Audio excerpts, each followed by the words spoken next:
Ciao. Moi, je trouve que Scola, c'est un homme, Ettore Scola, c'est un homme extrêmement sensible, intelligent. Et moi, je le considère un des 2 ou 3 plus grands metteurs en scène qu'on a en Italie. Moi, je n'avais jamais travaillé avec lui, mais j'avais vraiment apprécié tout le travail qu'il avait fait avant. Et vraiment, je dois à son talent et à son intelligence si j'ai pu vraiment, surmonter toutes les difficultés de mon rôle dans ce film particulier. Mais je dois vraiment à son talent et à ses manières gentilles mais fermes si j'ai pu surmonter tous ces problèmes. Et je me suis présentée devant la caméra sans maquillage, complètement effacée. Mais j'ai fait ça avec beaucoup de confiance. Eh bien, après ce bel hommage, Ettore Scola, que puis-je ajouter, sinon compléter avec quelques notes biographiques? Voyons, vous êtes né le 10 mai 1931 à Trevico, province d'Avellino, études classiques et diplômé en droit de l'Université de Rome. Vous tâtez un petit peu du journalisme, notamment dans une revue humoristique, et puis vous écrivez pour la radio, et puis vous écrivez aussi des scénarios, sans les signer, une vingtaine à peu près, et puis alors vous en écrivez une bonne cinquantaine, cette fois que vous signez, pour Rossellini, Corbucci, Pietrangeli, dont vous nous avez parlé, Dino Rizzi, tout cela de 1952 à 1971. En 1964, vous réalisez votre premier film que nous venons de voir, Parlons Femmes, et puis vous allez tourner après pratiquement sans discontinuer, à votre actif 14 films, mais peut-être qu'en 1970, le public international va vous découvrir avec un film merveilleux que nous avons d'ailleurs diffusé sur cette antenne, Drame de la jalousie, et puis ce sera un tiercé prestigieux qui vous consacre définitivement sur le plan mondial. Ces 3 films, il faut les citer, Nous nous sommes tant aimés, 1974, Affreux, sale et méchant, 1975, et puis Une journée particulière, 1977, qui est actuellement encore sur les écrans de Suisse romande et qui va sortir vendredi prochain à Zurich. Ettore Scola, quand même, on peut se poser une question. Pourquoi avoir attendu si longtemps? C'est peut-être la question que le public se pose. Avoir écrit pendant des années des scénarios pour les autres, pourquoi avoir attendu si longtemps pour faire votre film, pour faire vos films? C'est une preuve de modestie, de manque d'assurance, d'envie? Non, je dis avant que j'étais tout à fait satisfait de mon travail de scénariste. J'ai travaillé avec les meilleurs metteurs en scène italiens et alors je n'étais pas comme ça arrive souvent des metteurs en scène qui sont pas à l'aise, qui sont jamais satisfaits de ce que les metteurs en scène vont faire. Alors j'ai attendu 10 ans, mais je pensais pas faire la mise en scène. Et, je pense à Gassman qui m'a dit pourquoi dirige pas tu... Pourquoi pas essayer? Oui, pourquoi pas essayer, mais j'aurais pu attendre autres 10 ans en écrivant. J'étais tout à fait réalisé comme metteur en scène et même maintenant, quand j'écris, je rêve pas à la mise en scène. En ce moment, je suis un écrivain. Alors vous avez collaboré à une revue humoristique, je le disais tout à l'heure, une revue qui a eu dans ses rangs d'ailleurs des gens comme Fellini, si je... Oui, Marco Aurelio. Oui. Oui, il y avait Fellini, il y avait Maccari avec lequel je travaille, il y avait Steno, Marchesi, Metz, Hage, Scarpelli. C'était une espèce d'usine. Et c'est de là qu'est né ce goût critique que vous avez sur les choses, sur les gens. Critique avec beaucoup de tendresse quelquefois, et aussi quelquefois avec beaucoup de férocité. Mais sur ce journal, il n'y avait pas tellement de tendresse. Non, un journal satirique. Politique politique satirique. Mais je pense que ça est servi pour avoir toujours un œil sur l'actualité. Sur la vie sociale, sur la vie qui nous entoure. Alors vous avez choisi comme un registre dans lequel vous excellez naturellement, c'est la comédie italienne. Alors cette comédie en Italie, je pense qu'il y a le pire et le meilleur au niveau des films. Les comédies qui s'exportent sont naturellement les meilleures, mais il y a toute une production qui... Bon bref, pourquoi vous aimez ce registre-là? Ce n'est pas pour vous un registre mineur, vous l'avez prouvé, et je crois que vous avez une opinion précise là-dessus. Non, à part mon goût personnel, qui est naturellement vers la satire, mais je ne pense pas que il s'agit d'un genre mineur. Au contraire, je pense qu'il est possible de dire des choses même très importantes avec la satire, mieux qu'avec le drame. La dimension du jeu, la dimension de la moquerie fait part de la vie de l'homme. Et je pense que c'est un instrument très fort, le rire, quand il n'est pas seulement un rire libératoire, un rire gratuit. Je pense que c'est une arme très efficace, très importante, avec laquelle on peut dire beaucoup de choses, mais, et puis c'est pas moi qui je le dis, mais dans la littérature, il y a beaucoup d'exemples qui disent ça. Au niveau de la comédie, est-ce qu'il n'y a pas un danger, justement? Est-ce que le brillant de la forme, je veux dire le film fonctionne au niveau du public, n'arrive pas à dissimuler, finalement, le fond du film, enfin la pensée que veut développer le metteur en scène? Est-ce qu'il n'y a pas ce danger de mauvaise interprétation? C'est-à-dire que la forme soit trop brillante et fasse oublier l'essentiel? Oui, je pense qu'il y a un autre danger, la solidarité du public. Quand quelque chose fait rire, quand le personnage est très amusant, très agréable, on peut s'établir entre lui et le public une espèce de complicité qui quelquefois est contre l'idée du film. Oui. Ça arrive quelquefois, ça est arrivé, même quand on travaille avec des acteurs très prestigieux comme nous avons, Gassman, Sordi, Manfredi, Tognazzi, Mastroianni, et car le public naturellement identifie le personnage avec l'acteur. Alors quand on fait un personnage négatif, comme quelquefois même est arrivé, même dans le Sorpasso, le protagoniste est un personnage très négatif, très coupable. Et là, on a un peu le danger que le public ne voit pas la morale, l'idée du film, et va adhérer avec le personnage. Il y a un film que vous avez fait qui est Affreux, sale et méchant, qui est un film courageux, je m'explique. Finalement, vous abordiez un problème grave, vous abordez le problème de la misère, des bidonvilles, de la promiscuité, de la faim, enfin Et vous l'avez traité sur un rythme, sur un ton de comédie justement comique. Là, est-ce que ce n'était pas un pari dangereux que vous faisiez? Et vous étiez conscient du risque? Oui, j'étais conscient du risque. Risque qui a été confirmé, car quelqu'un, après avoir vu le film, est resté fâché de ça. Mais je pense que c'est justement ça que je voulais faire. On vous a accusé d'avoir trahi le prolétariat, non? Non, pas ça, mais d'avoir ri avec les pauvres. C'est ça, oui. Et ça, c'était mon intention, mais c'était même, je pense, mon devoir, car on a toujours, dans la littérature et dans le cinéma catholique, on a toujours dit que le pauvre était beau, était bon, et qu'il est tellement bon qu'il faut le laisser comme ça. Il ne faut pas s'occuper de lui, car on va le changer, et s'il est comme il va gagner le royaume des cieux. Alors pourquoi s'occuper de cette vie qui est très bref?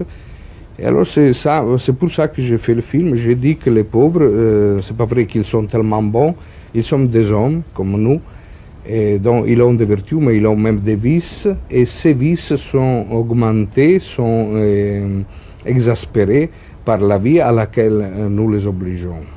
Ça, c'était le Scola ironique, même féroce, mais il y a un autre Scola, le Scola qui pose un regard un petit peu tendre, peut-être sur une période de sa vie. Je ne sais pas si le film est autobiographique. Quand on parle, c'est vrai, de Scola, beaucoup de gens disent « Ah oui, nous nous sommes tant aimés ». Beaucoup de gens considèrent que c'est l'un de vos films, enfin votre film majeur. C'est un film de la nostalgie aussi, un peu, quand même. C'est un autre Scola, là, que l'on découvre à travers ce film.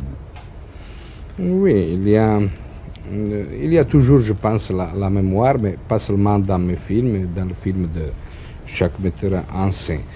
Et les années que j'ai vécues après la guerre, après la résistance, et qui étaient des années pleines d'espoir, pleines de... Fraternité. Oui, de fraternité, mais même de sûreté qu'on allait tout changer, que la société aurait changé. Et au moins en Italie, on a changé de gouvernement, mais on n'a pas changé la société. Beaucoup de choses sont restées comme ça. Et la mentalité est tout à fait une autre. N'est pas tout à fait une autre, même si le fascisme a été poussé comme régime, il est resté comme mentalité. Et les choses qu'on rêvait de faire, de changer, ne sont pas réalisées. Alors oui, il y a la tendresse pour les choses qu'on espérait une fois, il y a un peu de désespoir, mais je pense que mes films ne sont jamais pessimistes. Le cinéma, c'est un fait optimiste, je pense. Et puis, faire connaître les choses au public, je pense que qu'il y a toujours de l'optimisme de la volonté de changer, de marcher avant, même s'il y a dedans le pessimisme et le regret. Avant de parler de votre engagement personnel, je voudrais que nous revenions très précisément à la technique cinématographique, la technique avec un grand T. Pour vous, un film se concrétise vraiment, naît vraiment à l'écriture, au tournage, au montage. À quel moment, le moment crucial justement de la naissance d'un film pour vous? Chaque metteur en scène a son point de vue différent là-dessus. Oui, ce sont trois moments très, très importants pour un film. Mais avant l'écriture du scénario, important est l'idée, la première idée, le sujet du film qui reste très important. Mais le moment le plus définitif, le moment de la vérité, je pense que soit le tournage. Le tournage. Oui. Alors justement, vous me parliez tout à l'heure, vous me disiez, moi la technique, j'ai jamais eu de problème, etc. Vraiment, les problèmes techniques ne se posent pas. Ça coule comme ça, tout seul. Mais il faut s'entendre sur technique. Oui, il y a la technique qu'il faut savoir. Écoutez, je vais prendre deux exemples, parce qu'il y a beaucoup de gens qui ont vu vos films. Il y a deux exemples qui sont très frappants, et une qualité que vous avez qui est très rare. Vous avez 10 mètres carrés, vous mettez 10 personnes, vous, dans 10 mètres carrés, et votre caméra se faufile avec une souplesse là au milieu des gens. C'est flagrant dans Affreux, sale et méchant, et c'est flagrant aussi dans la scène du réveil d'une journée particulière. Alors dites, ça c'est quand même de la technique, non? Oui, il faut avoir les idées claires, comme je disais avant, mais aussi des machinistes, des ouvriers très, très, très efficients. Oui, je crois que vous êtes très moderne. Il y a une question qui peut se poser, là, très précise. Les deux interprètes principaux, Sophia Loren, Marcello Mastroianni, comment se fait-il que pour interpréter vraiment des gens banalisés à l'extrême, vous ayez choisi deux grandes vedettes qui incarnent tout à fait le contraire des personnages du récit? Est-ce que ce choix vous a été imposé par la production ou est-ce votre choix personnel? Non, a été mon choix personnel, mais a été un choix très, très facile. Sophia, tout à l'heure, a été très, très gentille. Elle a aussi exagéré. Les femmes sont toujours portées à exagérer. Quand elle a dit que je suis un des 2 ou 3 metteurs en scène italiens. Ça, c'est pas vrai. Nous avons beaucoup de metteurs en scène qui sont de grands artistes. Mais pour les actrices, le discours est différent.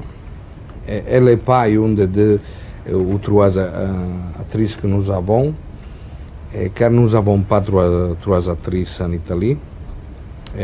Alors j'ai choisi elle, même dans un rôle qui n'était pas congénial pour elle, qui rassemblait très peu au rôle qu'elle avait joué jusqu'à ce moment, car je pense que quand un acteur ou une actrice devient une star, ça veut dire sûrement qu'il s'agit d'un homme ou d'une femme intelligente, à part ses capacités. Et soit Marcello, soit Sofia ont démontré d'être très intelligents, ils ont aimé l'histoire, ils ont collaboré avec moi à créer ces personnages si décapés, si effacés, si baissés. Si pathétique. Oui, et je dois ça à Vous devez ça peut-être à votre direction d'acteur, non? Oui, à ma direction, oui. Je ne suis pas tellement gentil comme dit Sofia, mais je dois ça aussi à leur intelligence. Ettore Scola, je voudrais que nous parlions de votre engagement. Vous êtes membre du Parti communiste italien. Oui. Qu'est-ce que c'est finalement que d'être un cinéaste militant? Mais je pense que chacun, militant ou non, met dans ses œuvres ses conventions, son idéologie, son idée de la vie. J'ai fait des films militants dans lesquels j'ai mis tout ce que je pensais, toutes mes conventions. Vos convictions. Convictions, oui. Pas conventions, c'est une autre conviction, c'est pas grave. Conviction. Et ce sont des films que j'aime bien, comme Trevico Torino. C'est un film que j'ai fait par moi-même, mais qui sont dédiés à des publics plus petits, plus un cinéma d'auteur. Oui, mais je pense que quand on fait un film spectaculaire, même si on ne dit pas tout ce qu'on voudrait dire, mais le discours est dédié à un public si grand qui, même si vous disiez un peu moins de ce que vous dites dans le film militant, c'est plus efficace, c'est plus important. C'est pour ça que je préfère le cinéma que je fais au cinéma militant que j'apprécie, que j'ai fait, mais je pense que ce ne soit pas tellement efficace. Le militantisme peut emprunter la voie de la comédie pour porter, appelons le mot, le message qu'il a à transmettre. Ah, je pense que oui. Merci Ettore Scola. En tous les cas, le public peut voir encore votre film qui est là depuis de nombreuses semaines en Suisse romande, Une journée particulière, avec Sofia Loren, Marcello Mastroianni. Vous restez avec nous car nous allons voir tout à l'heure l'actualité cinématographique. Auparavant, je crois que nous arrivons là à la troisième question. Une troisième question. On vous a pas oublié. Sur Ettore Scola, ou plus précisément sur l'un de ses films. Alors écoutez bien et surtout notez. Troisième question. Pierre Brasseur est mort alors qu'il tournait un film sous la direction d'Ettore Scola. Quel est le titre de ce film? Je rappelle, Pierre Brasseur est mort alors qu'il tournait un film sous la direction d'Ettore Scola. Quel est le titre de ce film? Vous pouvez donner le titre français ou italien du film. Et puis, pour vous mettre sur la voie, eh bien, je peux vous dire qu'un autre acteur célèbre tournait également dans ce film d'Ettore Scola. Il s'agit de Michel Simon. Oui, c'était une belle distribution et je pense que ça a dû être un événement très, très dramatique pour vous. Très amusant. Très amusant? Ah, oui, oui. Le tournage? Oui, je me suis beaucoup amusé.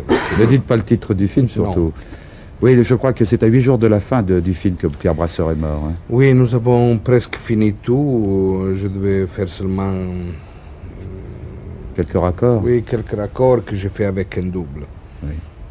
J'ai beaucoup aimé de travailler avec un artiste comme Pierre. Et même avec Michel, avec Charles Vanel, avec Claude Dauphin. Vous avez presque tout dit, là, je crois qu'ils vont trouver facilement. Il est temps que j'envoie vite le générique des premières visions, sinon nous allons avoir de très très gros problèmes. Vous allez leur donner toutes les réponses.